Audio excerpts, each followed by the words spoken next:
Thank you, Martin. Afternoon, everybody. Now, I am conscious that I'm keeping you all from dashing off to have a high time in Reading.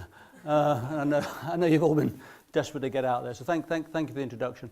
I'm going to be brief. I'm going to try and say some relevant things. This is the sort of the train spotting, bus spotting part of the day. Do you know how many train spotters it takes to change a light bulb? No. I'll come back to that. Have I got customers in the house? Transport, yeah. So we'll talk about that later then, shall we? But normally at these things I say there's a good service on all lines, whether it's true or not. But so apologies if we've held you up today, but I think we've had a pretty good service. What am I going to do? I'm going to talk to you very, very briefly a bit about TfL. Then say something about the importance of purpose and why reputation matters. So I want to back up into that area, not go straight into the whole sort of customer experience thing. Say something a bit about what customers want. That's what our customers want, but I think you'll find it maybe what your customers want as well. Then look at our customer objectives, and then this point about turning pain into gain. Just to be different, we don't have pain points at TfL, we have gain points. We turn pain into gain. Developing a customer program, so how we've done that, what there's in that, and then making it happen. Because I always find with these things, talk is cheap. Ideas are easy. Ultimately it's about the delivery. We can all talk about how the theory is going to work. I'll say just something briefly about how we make it happen, and then you can ask me all your congestion charge and oyster queries at the end, if that's okay. But I'll probably have run out by then. Right, TfL. It might be a bit bigger than you think. It's the largest integrated transport network in Europe. We do a whole load of things on that slide behind. If we were a FTSE company, we'd be in the top 10, 6-7 billion pound turnover a year.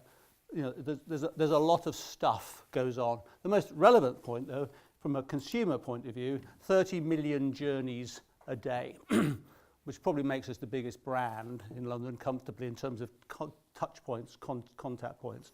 So we're managing 30 million journeys through London on an average day. If you have the Olympic Games, it's a few more journeys, but that's another story. I've said about the importance of having a clear purpose. Now, why is a clear purpose important? We have a purpose, which is to keep London moving, working and growing, and make life in our city better. And the background to that is that broadly, purpose-driven and purpose-related organisations do better. The customers understand them better, and the staff, if properly engaged, are motivated behind that purpose. And then we bring that down into it's more than a slogan, we call it a promise, a simple promise: every journey matters. Because we recognise we're not in the transport business. We're in the what you're going to do at the end of the transport business. We are an enabler. So the journey matters to you, not because for the taking of the journey, but what you're going to do at the end of it, with your family, at work, leisure, whatever. So that's why we spent a lot of time on developing this purpose for the organisation. And bringing that together. I'm going to say quite a lot about purpose as I go through. We also focus quite a lot on our reputation, and we measure that in lots of different ways. Now, someone earlier said to me, I mean, why are you even a marketing director? What, your customers just turn up. They have to use you. You could just give them a shit service, couldn't you? Would it really matter? Well, actually, we have the reverse logic on that, and the reputation does matter, ironically, because being a public organisation almost matters more in the sense that if people feel they don't have a choice, you need to be giving them the best possible service. But there's actually a more fundamental reason for that. So we put our customers and our users, because we have customers who pay money, we've got users like people who walk, people who cycle in London. Our customers, we think of them as customers, users, they don't pay us anything, but we are obligated to provide that service. So we have our customers and users, and we place them at the centre of what we call our virtuous circle. And the circle works like this. We're focusing on improving our reputation with those customers and users. Why? Because if we do that, that will generate customer and stakeholder support. from the political, PR, the people around, the representative bodies around us will say, they're doing a good job. And you want us to be doing a good job because we are the custodians, as I said earlier, of millions and millions, in fact billions of pounds. So you don't want idiots and people who are useless doing it. So we want people to feel as though we're doing a good job. That in turn drives usage and support for the plans and the funding that we need and that we put forward. So when we go and say, we'd like to extend the X line to this or the X line to that, we'll say, do you know what? We'll let those guys do it. We'll let those guys run Crossrail or sort out the transport for the Olympic Games because we think they'll probably do a decent job of it. You do a decent job of it, you generate the revenue and funding, it gives you the ability to give what customers want, round you go with the circle. We don't need to exist. Transport doesn't have to be organised in the way it does. And it's only done if we can add value and provide that reputation and that service to those customers. So that's why customer service and reputation matters to us, even though many people feel they may not have a choice in using us. So what do our customers want? Well, there's broadly three things in the product-y sense.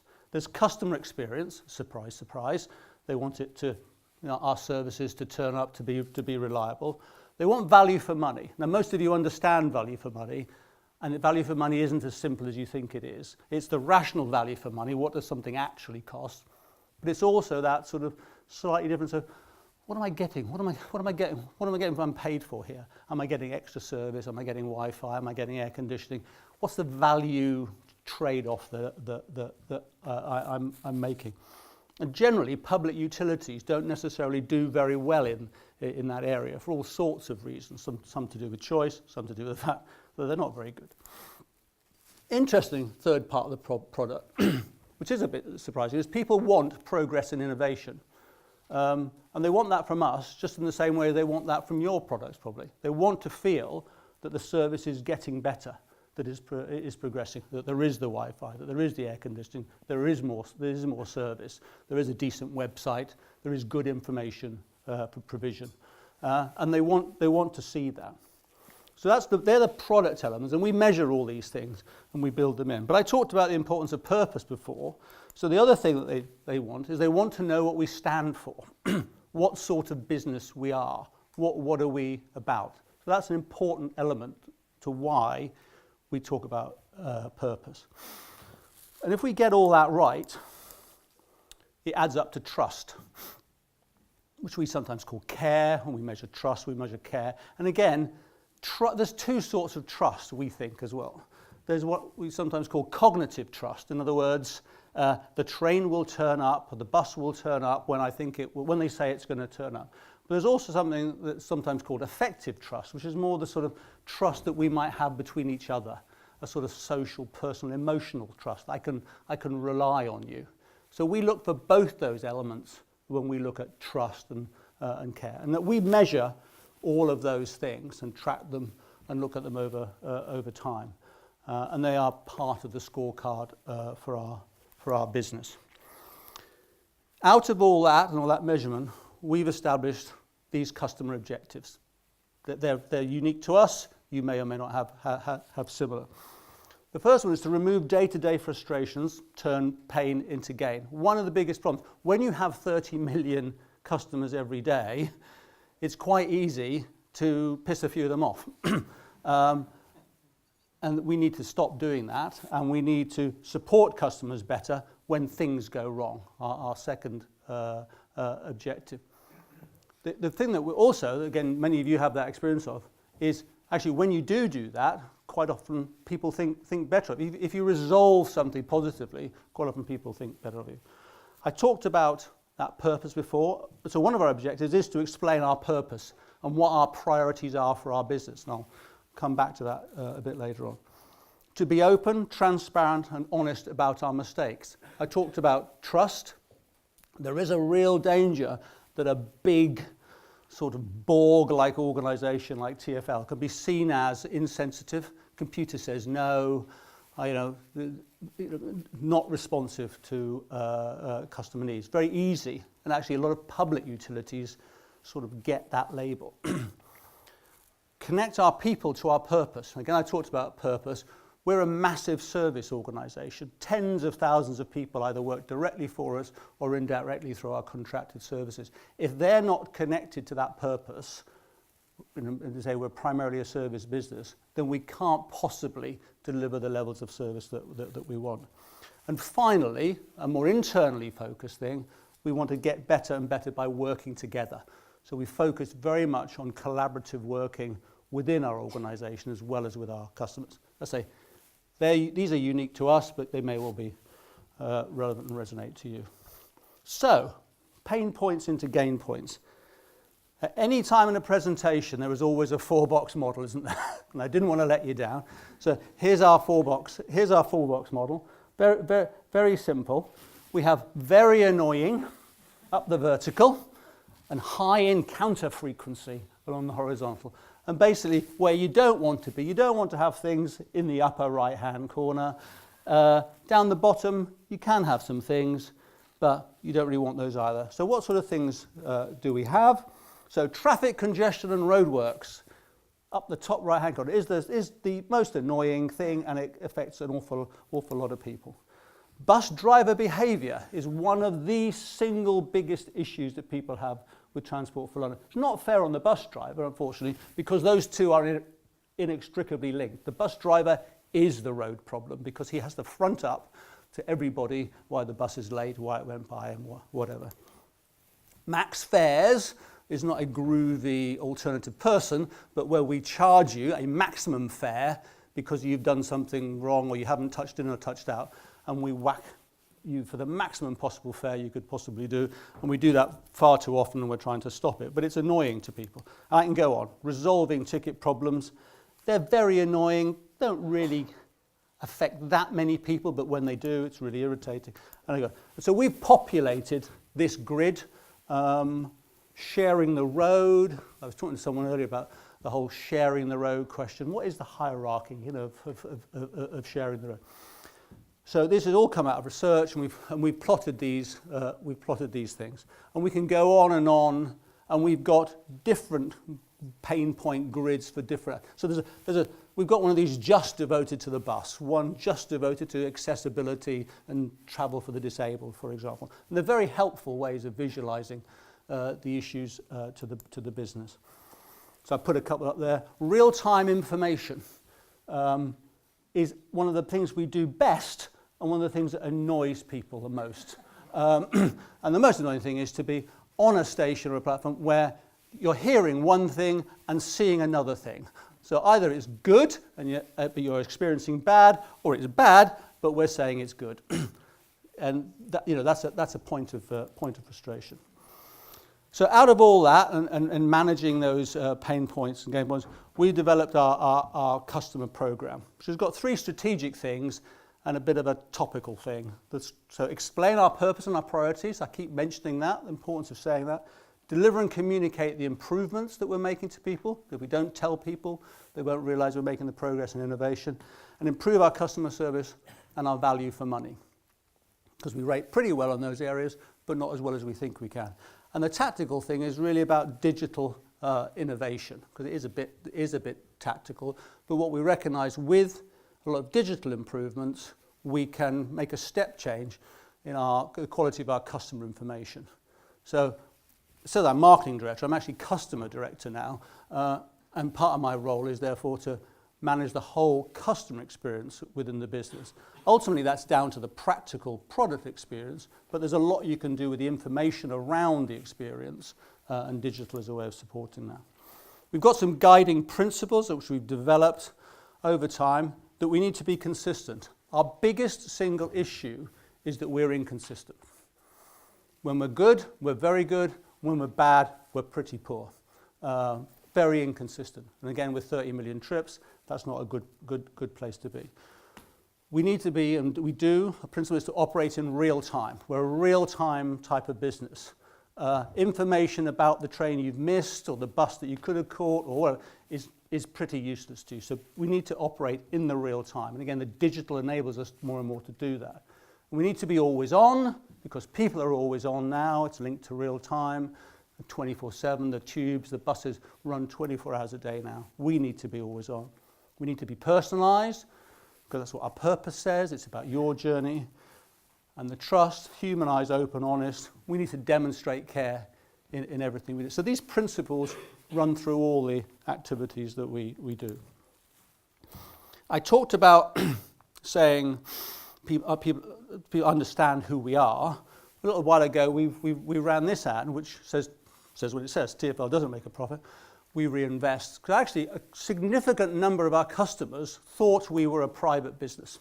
They thought we were the sort of fat cats of other rail and utility businesses, charging them loads of money, me earning millions of pounds. That bit's true. But that they understand that. So we actually ran this camp, and we saw a significant change. And people said, "Oh, we thought you were ripping us off, basically, like those other people. We realize that you're doing this and you're reinvesting that money." And then we run a series of campaigns. So we say we've got the night tube. That's coming on. I talked about promoting improvements, progress, innovation. This is an ad for the Wi-Fi on the stations. And again, we've developed a consistency of look and feel across all our campaigns. There's a completely separate presentation I could do about that. This is about air conditioning, and this is about capacity. So I said about how we would go out and tell people the things that we're doing. So communicate our purpose, communicate the improvements that we're undertaking. So I'll jump to say something about these innovations. I'm not going to go through all of these. There's sort of 6 areas in which we're innovating. I think everybody knows what a website is. So I'm not going to say too much about the website, other than our website is particularly crucial to us, mobile business, and we've seen a movement from desk to mobile, and we get literally millions of hits a day. We can get 1 million in half an hour if there's a strike or if it's snowing or something like that. And I'm not going to talk to you about a website. Open data is an interesting concept. I'll say something about. Say a bit about what we do about social media, CRM. I won't say too much about CRM. You know about direct mail. Contactless payment is quite interesting. And I have to talk about big data because everybody talks about big data. Open data is something that we do where we make all our operational data freely available through an API to anybody who wants it. So we have 6,000 developers registered with us taking our data. We were one of the first companies in the world to operate in this way. And there's about 450 apps that have been developed off the back of our data. So something like a city mapper, for example, only exists because of the data, and we support them and to provide the data for them. Because I'm not really in the share business, and I'm not really in the competition with those. I'm in the reach business. What I want you to have is the best possible information about the options available to you. And I don't really mind how you get it, as long as you get it in an honest, reliable, and consistent way. In fact, doing open data saves me money because I don't have to go through all that app hell of developing them, making sure they all work and all that sort of thing. Deloitte's reckon that that's worth 50, 60 million pounds in terms of value, and also we've helped cultivate a developer community around this open data. Not everybody can do this, but more and more people recognise the value of open data. Social media, you all do this. We don't do social media for people to love us, or for me to tell them what I've had for breakfast or what I think of Rihanna or whatever. We do it for practical information-based reasons. So when Twitter changed the way their algorithm worked, we developed a worldwide deal with them that you can specify us, and Twitter will still put us through your feed in priority. So they don't do it time-based now. So if you haven't done it and you use the Tube or any of our services, sign up to the Twitter thing. And we've got millions of followers, and it's very, very practical. It's a very practical, real way of finding out about what's going on. Our CRM works in a very similar way, a very big database. Many of you will get personalized emails according to your travel history. The most important thing about that is that a large number of people have changed their travel and their plans as a result of the information. So that, back to my point about the principles of being personalised, about being always on. Contactless payment, many of you have used that. We were world first when we developed contactless payment. And that's a win-win for us because it's really easy and simple to use. Ticketing is a foreign exchange business. All you do is you give your money to someone, they give you something back, and then you use it, and you know. So why be in that business? So all the banking and all that stuff is now done by those the banks that we sign up with. And it's been fantastically successful. And a big percentage of our ticketing is now done through contactless payment. So that's an example of a sort of a digital innovation in that product sphere that's had a real spin-off into the broader customer world. And it was actually relatively easy to do. Big data, I won't say too much about this. We get lots of data from lots of places. So there's the Oyster and the ticketing data, massive amount of traffic information that comes in, which we share actually again through open data with Google and Waze and people like that, where the buses are, which then feeds things like Citymapper, and then our asset data, and I'll come on to some of the things that we can do with that, and then that social media and a website, and that can all feed into a big sort of soup of data that we then do a number of things with. The obvious stuff, capacity analysis and business planning, knowing where to put stations, knowing when to justify having new lines, network operation, ticketing apportionment. That sounds good, doesn't it? That's when we have to give Network Rail and other people money back off the ticket that you've bought. Crowding information, very important in terms of managing the flows through our system, and then offering better services based on crowding. And I'm going to say something about that in a minute. And again, more personalised services and information.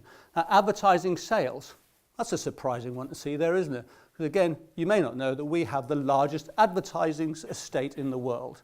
So the poster network on the underground and the buses is enormous. If we know who is travelling around our system, it's not fully programmatic yet, but it allows me to work through the targeting and the pricing of all the posters that you see. So I know who goes through Oxford Circus, I know who's at Cockfosters, when, where, and as that estate becomes more digital, the big data enables us to optimize our own advertising estate. So what's the future? I mentioned the crowding. The trains, some of the trains are weighed. If you know how heavy the train is, you know how many people are in it, and you also know through the ticketing information, you can then provide people with loading information through an app to say, okay, I won't get this one, it's going to be a bit busy, but if I wait for the next train, and the frequency is very, very high now, there won't be so many people on that. So there's a way in which the technology, the big data has come together to provide a customer benefit. And again, we'd make that data freely available, and other people could offer that app and combine it with who knows what. So I've talked about making every journey matter, and it also requires full staff engagement. So one of the things that we've pushed in terms of trying to make this happen is the culture with our staff, internally and externally, giving customers the best experience, listening to them, treating them as individuals, and using our knowledge. Someone again was saying, I've noticed how sometimes they put up funny posters at the stations, witty comments, hopefully witty, about concert at the O2 or something like that. And we encourage that. Risky sometimes, but what we're trying to do is encourage people to show their sort of personalities, if you like. And if things don't go to plan, encouraging staff to sort of treat people as they would be treated themselves. And we've simplified this down, and we're great believers in simplifying everything. And these are the sort of the commitments that we all try to work to, which is firstly that every customer matters, that we let our personalities shine through in what we do, and that we do everything we can for customers, and we share what we know in a sort of collaborative way. And those principles we operate through the business. But we do also recognise that you have to be on all these things all the time. And that we often talk about this, sort of the need for fast, relentless delivery. You know, we don't have a lot of opportunities in our business to sort of have a second go at stuff. It's got to be right, and we have to be consistent delivering it all the time. Hence the Energizer bunny there. And why is the matrix here? It's the way in which we organise to deliver. Remember I said that if you don't organise to deliver this sort of stuff in the right way, it's not going to happen. So this collaborative matrix working. So I talked about the fact that I'm customer director now. So I do all the marketing stuff, but I'm not running the trains or running the buses. But what I am doing is working with my colleagues in the service businesses to say the sort of standards and service that they should be providing, making an input into the training, the development, how we handle complaints, whatever. So they're still running the service, but the crossover, there's a customer view, which I take across the business, and the consistency of the service, and the integration of the communication. But the vertical channels, they've still got to get that station working, that bus station working, that bus garage operating, and that's their accountability on a vertical basis. And that's a real challenge. I'm sure all of you work in those environments, but you've got to work to, culturally to make that work. There can be no silos when you're trying to do, and deliver 30 million journeys a day. Everybody's got to be working and understand their accountabilities. So, in summary, you need a purpose. Hope I've demonstrated that, and the reputation is key for us at least. You need to really understand your customers and turn pain into gain. Communicate relevantly. I'm sure you're already very good at that.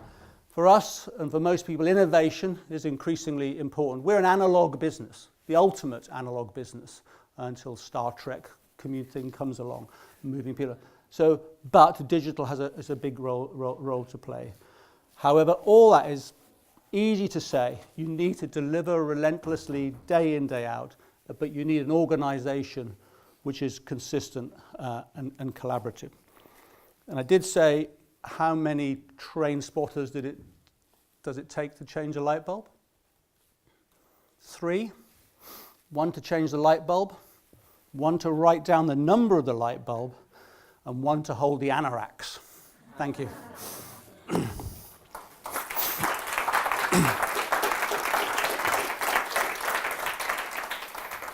So Oyster card questions now, please. I was going to ask a question. You talked about pain points, and the biggest pain point always seems to be strikes. It's quite interesting to see who the public blames, whether they blame you or they blame the unions. And I've seen that change over time. Sometimes the unions are being unrealistic, and then suddenly the public anger turns against TfL. Why didn't they just give in? And yeah. So how do you deal with that? Is that part of your strategy? Chatham House rules. This is a very, very sensitive topic for us in terms of how you talk. And I personally find strikes quite challenging, quite a painful time, because in a sense, all that I've talked about being a united and collaborative business, suddenly there's a risk that breaks down. I'm trying to provide a service, whilst other colleagues have decided that they're not for it today.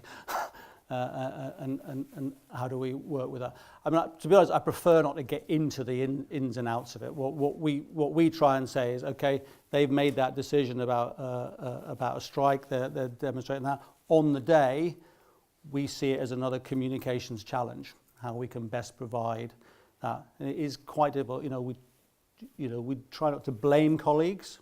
It would be very easy to start sort of a war of words that sort of breaks up the organisation. It is just very, very difficult. I'd prefer it, frankly, if they didn't happen. Certainly in the last few months, years, and that strikes have reduced. They just go against everything that I've just talked about. Sorry, not a great answer, but it's a difficult topic, You talk about innovation being increasingly important. Would you consider putting AI in stations? Because, for example, if you are on a platform and you cannot find kind of vertical, I was go on. or even augmented reality in stations. Is that Yeah. something that? Yeah, no, we are looking at. I was talking to some a sponsor earlier about that. We don't have an active program for doing so. Things like Google Street View. We've got some trials around that where there's a couple of stations. Particularly the really complicated ones where they're mapping those. Some quite interesting security issues, like, hello, where's the security cameras, Mr. Terrorist? So we've had some pushback around that. But yes, we will and are looking at it. I think also we're thinking of how it can help on the accessibility side of things, where people who are differentially abled in various ways, whether the AI and the augmented reality could help. Just have to be a bit careful about, here's the safety issue here, where over you go because you've got your head, you're not watching. So all that has to be how it's delivered. But I think there's some potential for that. There's some limited work already, I think, on the journey planner where you can come out and you can orient yourself using Street View, and stuff like that. And again, it's something that third parties would be quite happy to facilitate through the APIs and available data. And we wouldn't restrict people around that. If people produce some good stuff, we would support that. You talk about innovation again. Is it not time to be a little bit more innovative? It sometimes feels like TfL's got a slightly sort of sticking plaster type of approach. The T-charge, for example. Yes. Is it not time just to ban all cars from central London? Yeah, I think you move into innovation in policy there, and I'm not qualified or allowed to talk about policy. That's a policy question. So Sadiq Khan's your man for that. But seriously, clearly we advise and we've had suggestions around what you might do. I was talking to someone about in road user charging, and more innovative ways of looking at charging for the use of the roads. I mean, roads is one of the fundamental problems, because you're not making any more roads really, and therefore that congestion and that hierarchy problem in central London. But these come down to political policy questions of what people have got an appetite for. I mean, the congestion charge that was introduced many years ago was seen as a bold move, but many people resented it, and it was controversial. Anybody familiar with the term a wicked issue? There's a social science term called a wicked issue, which is basically a policy issue almost incapable of resolution. In other words, for whatever one person will say, someone will say almost the opposite. And there's some issues which are very, very hard and require ultimately a sort of an act of policy to say, right, well, that's how we're going to do it. We can't say that. We can advise on it, but there has to be. We have a democratically elected mayor. That's how transport. People don't maybe not know that, but I work for the mayor. The mayor doesn't work for me. I have to say that in case he's listening. You talk about your employees got the opportunity to bring the brand to life. How do you encourage that or emphasize that, the kind of in-out approach? Do they get recognized in any way? Yes, there's so the chart I slightly mangled there, which is the commitments about that we have. That's very much the training and the development of the line staff is based around that, and the reward system, and we've got stuff around that, and the Every Journey Matters that we developed, which was developed quite a lot as an externally facing positioning. So we have internally a program called Making Every Journey Matter, which is a staff engagement program. So bus drivers, which we identified as our sort of single biggest pain point, poor old bus driver.